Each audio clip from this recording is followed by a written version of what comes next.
Good morning, good evening, and good day. Thank you so much for watching Attack Power Gaming. We're going on to our next division in our review of the new Italian divisions, our quick reviews here, with the 5th Gebirgsjager. I apologize for my pronunciation. I know I definitely have some German viewers, and I'm butchering things. I feel terrible about it. But here we go.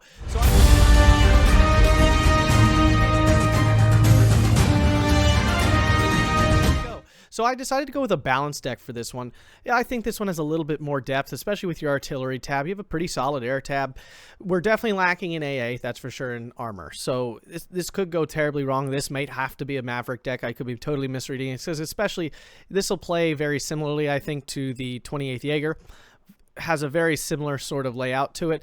So maybe this is the wrong way to go, but I decided to try just a balanced deck for now, because I kind of want to use all these infantry.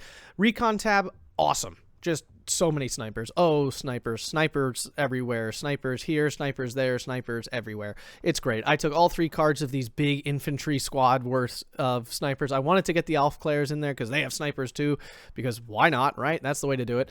But I just couldn't fit them. There's just too many points. I mean, 2 points, not a lot, but I needed it elsewhere.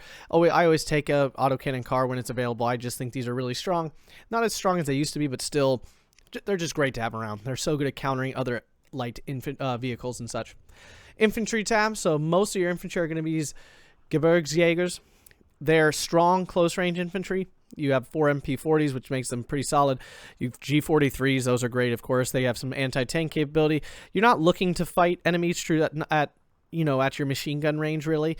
I mean, you can do okay with your 5 rifles, but you're going to lose out to a regular rifle squad. So I wouldn't say these are close long range troops by any means. But if you have several, they can at least hold their own.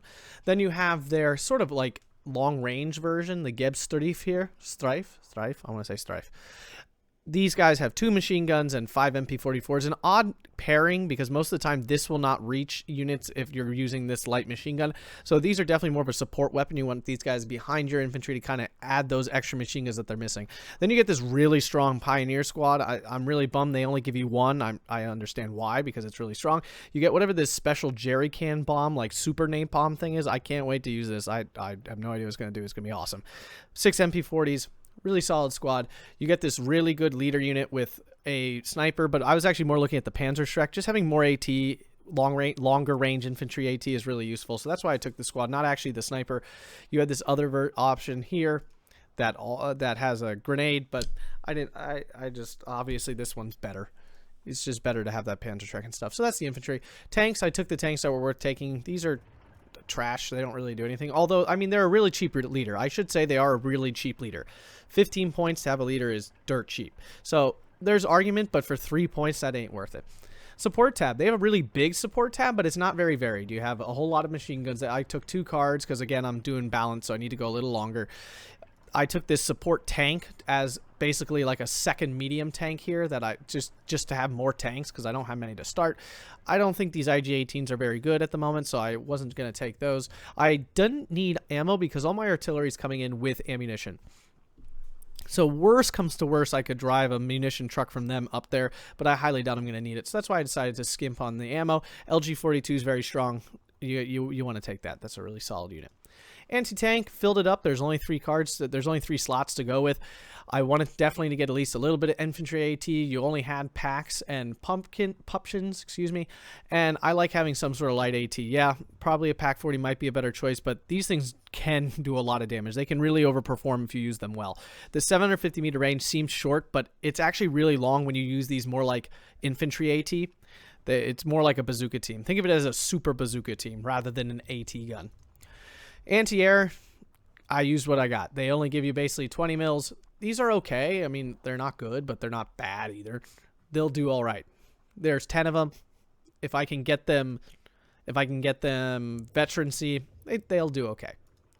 Artillery-wise, this is a strong artillery tab. I mean, you get a nice variety of options. You get this 170 millimeter off map. That's really good. That's a nice number. That's going to do a lot of damage, drops a lot of shells. You get the SK-18.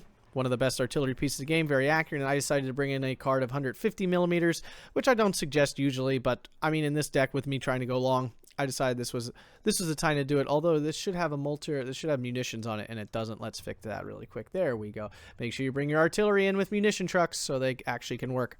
Air tab. Pretty solid air tab here. I decided to try out this ground attack plane here. Is BF-110 G4R3. It's technically a fighter, but I highly doubt I'm going to use it as such. I'm going to use it as a ground attack plane to try to just harass and be super annoying about it. These 30 mil cannons do a lot of damage. BF-109 G6 is fine. Cluster plane, I always like taking when I can, but this one is really slow.